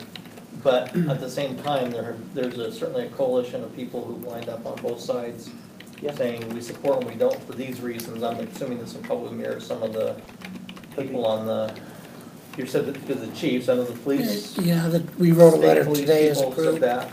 Because you can use the plant now for medical reasons. There's no reason you can't. It's just you can't use the parts with Not THC. legally, not in Utah. Yeah, you can. You can use parts of it. You're talking about the cream, Yeah. CBD oil? Yeah. That's not really.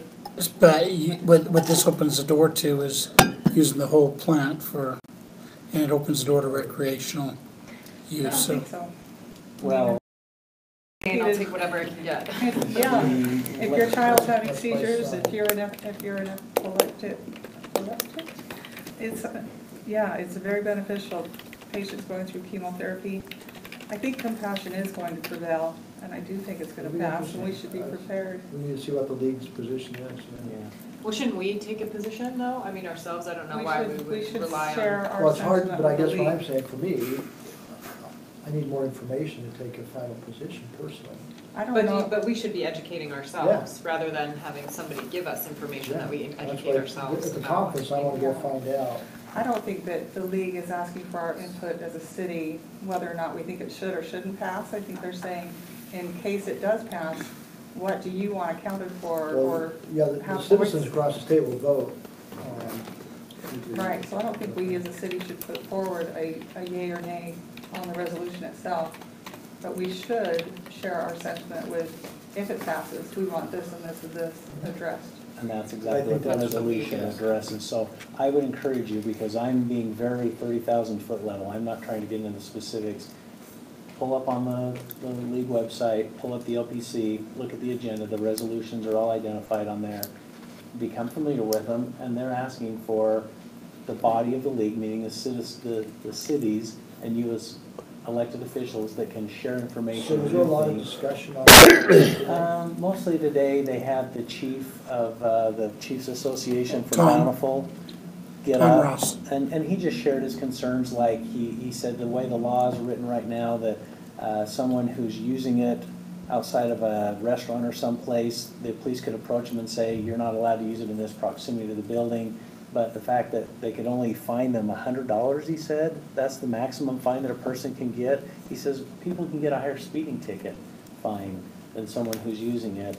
And I guess there's just some language. I don't know if you want to address those, because I've got a letter, I'll send it out. If you want to read it, you can. And you can read it in the resolution. It just spells out, here's the concerns that we have with it. So please read that. The next one was dealing with the proposed changes to the Utah State Constitution on Municipal Water Authority over water rights and water supply. Salt Lake City owns a lot of water rights, and so there's been a lot of debate in the Constitution that the city can sell any part of the infrastructure or sell the actual water rights, and even the word leases in there. And so that's been a hot topic between cities, especially cities that had a lot of water rights in the very early beginning and control those. What that proposed legislation is it's to create a protection for cities like Cottonwood Heights or White City or Mill Creek, who's paying for a premium on top of what Salt Lake City is, but yet not being stuck with the high infrastructure costs. And they create an independent board, I think, that's going to start setting those water rates. Well, what it's saying is the resolution states that there has to be more transparency and there can't be inequity in charging of the rates. Meaning you have to do a study to show if you're going to charge citizens of Cottonwood Heights more, what's the rationale of why you have to charge that more? And it was explained that in Sandy, there are several other taxes that citizens pay to purchase water rights or infrastructure. And so people who live outside of the city that aren't paying those fees, you can charge a little higher rate to compensate for that, but you can't charge an exorbitant amount, hijack them because they're... Also, that legislation, I think, is proposing that the board that's going to be overseeing that, we would be able to appoint a person to the board. We wouldn't give them a name and they can select or not select. We could appoint. I don't recall, and don't quote me that it's not in there, but... That's just from the conversation. The interesting thing that every one of these 4 resolutions have is the league is very good about saying don't take away the local rights of the local municipality to set their own laws. They're very clear about that. That is their biggest stance is, we're municipalities for a reason, don't take away our rights. And Cameron said it's going to be a big thing in the legislation this year of our state legislators saying, you know what, you're not smart enough to do this on your own, so we're going to take that and we'll tell you how you can do it. Anywhere from land use, zoning, a myriad of things. And so water's critical. I think we'll want to be real sensitive in monitoring that as it progresses. So I think that one was, again, there was support for it, but with these contingencies that they please make sure they address them. The next one was motor and special fuels tax. This is the 10 cent per gallon, and the league is saying we support this to be implemented and charged, and then it has some caveats that they just want to make sure how that is done. So that's the third one, and then the fourth one is preparing for future and maintaining individual character of community. This was kind of voiced last year that if cities weren't cooperating with UDOT and mostly UDOT on main thoroughfares coming through and the zoning around those right-of-ways, the state was trying to say, we want higher density, we want these kind of things that make it worth having these larger roads. If not, we're going to penalize you. And so this, again, the legislature was coming in and saying that they would start charging additional money or things like that. And so again, this says we realize there's a need for higher density housing. We know there's a need for affordable housing. We support cities working on these types of things, but we don't support the state coming in and taking the power away from the local municipalities. So all of them show language of support with the caveat of just don't tread on me, I guess would be the easiest way I could say it. So please read them, get familiar with them.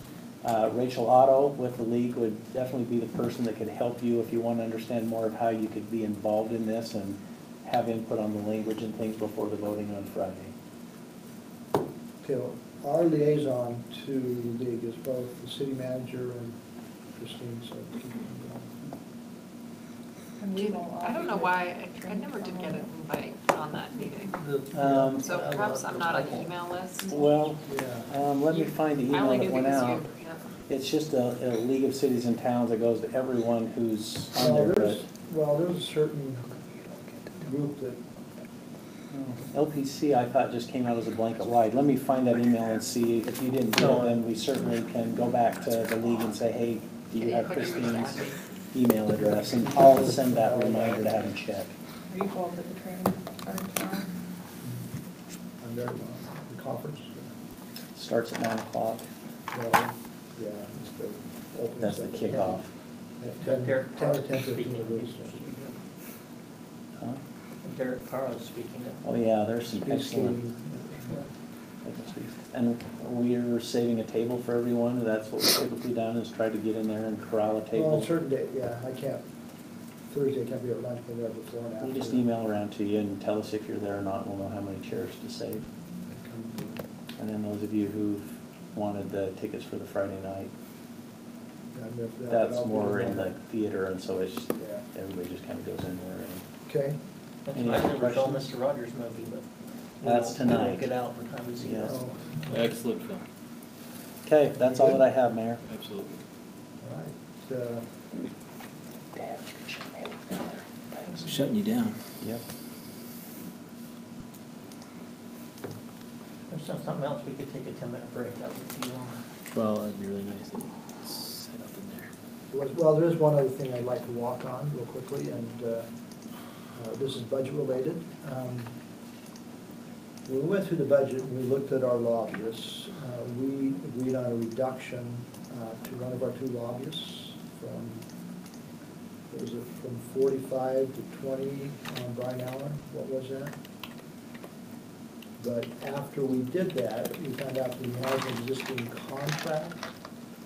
So I think the council, we need to decide if we want to honor that contract, or do we want to evoke the non-funding, because it was not budgeted, that's true, and go ahead and reduce to the amount we put into budget. Either way, I think we need to bring both our lobbyists to future council meetings and clarify our expectations. Comments, thoughts, as far as, first with Brian Allen? I don't like the idea of involving them on funding, especially, I would rather, if we didn't feel like we were getting our value, then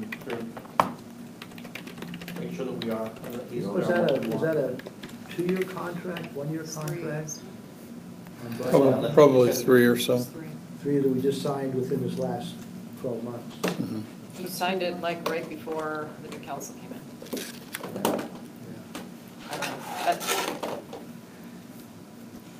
I struggle with the fact that we made a decision based on budget decisions and priorities to reduce the amount.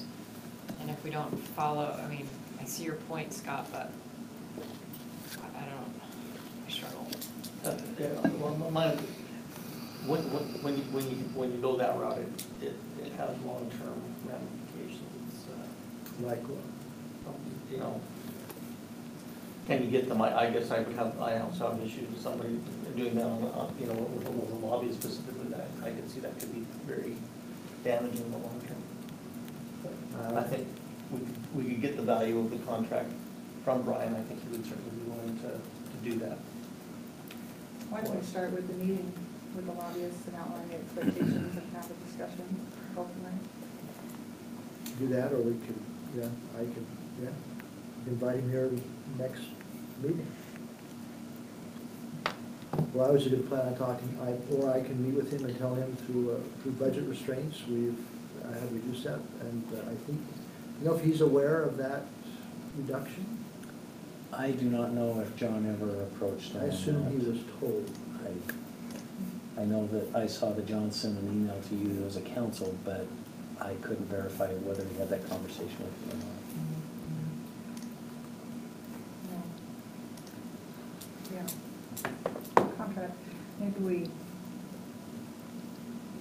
I've not talked to him. inform I'd love to That's the conversation, that's where we want with his budget, and maybe extend, agree to meet his contract for another year in light of the fact that it already exists.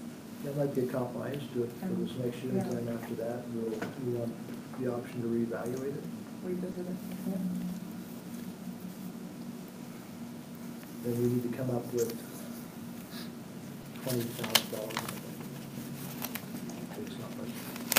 every contract that I'm aware of will always have some type of provision for cancellation period or things of that nature. It just comes down to a business decision of, like Scott said, if that's. Well, but also it's an obligation to communicate with them, and I think we did that months ago, and I'm not sure there was communication right away, and so it's kind of late in the game a little bit, but I'm willing to do it, but I'm not totally opposed to letting you know that that's coming, but does that, we'll review it after a year, not saying it's cut or not cut, but.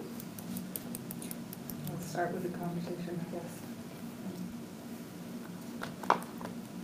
It seems like we, Probably made a decision. I think we made a decision. And he can, I mean, he may choose that maybe that's not enough for him, and he may not want to. We did make that decision, not knowing it was a three. Yep, that's true. Seems like something valuable contract might have informed us of as we were making our decisions, but. There was a lot that's going on there. There was a I lot, wouldn't- there was a lot going on. It seems like the standard here, though, is three-year contract. Shane, is that about right? Most.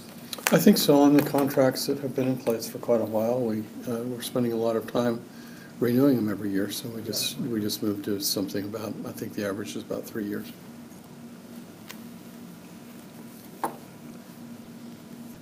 But I think there was a, to be frank, in this meeting, I guess it still should be open, that there was concern with the amount of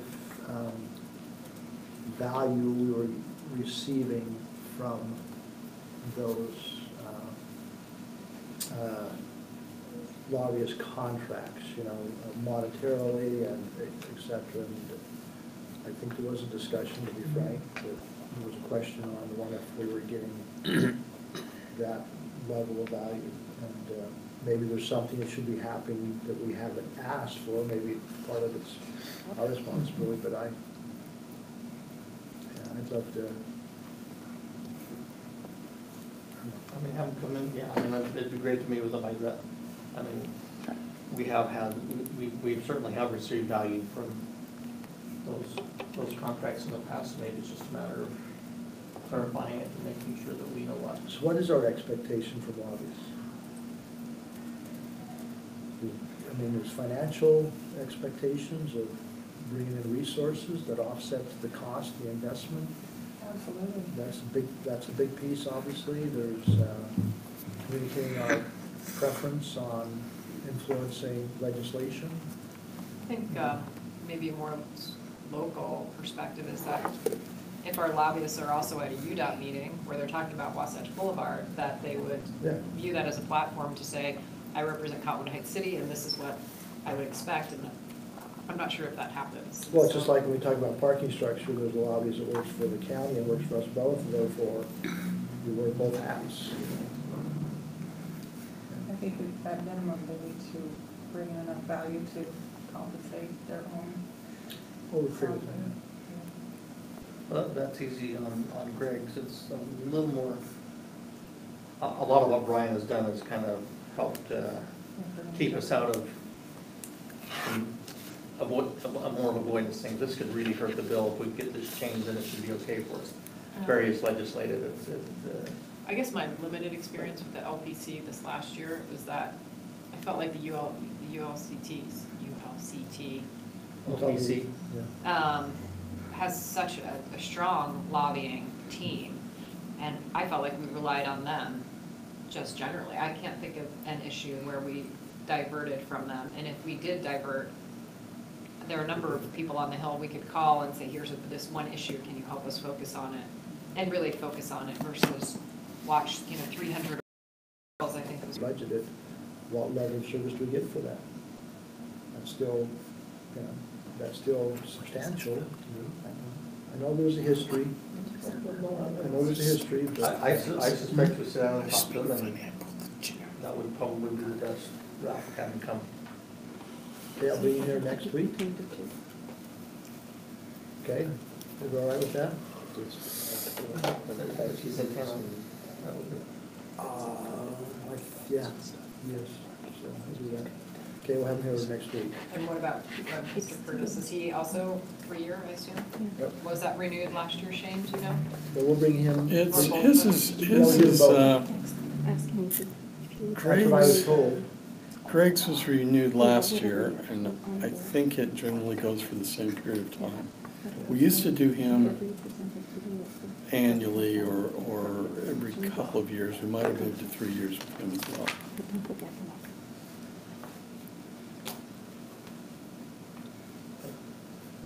All right, we'll bring them both in, but we'll start with Brian next week, since that's the one that we cut, the other one we didn't cut, so. With that, if everyone's all right, we'll adjourn and reconvene in the business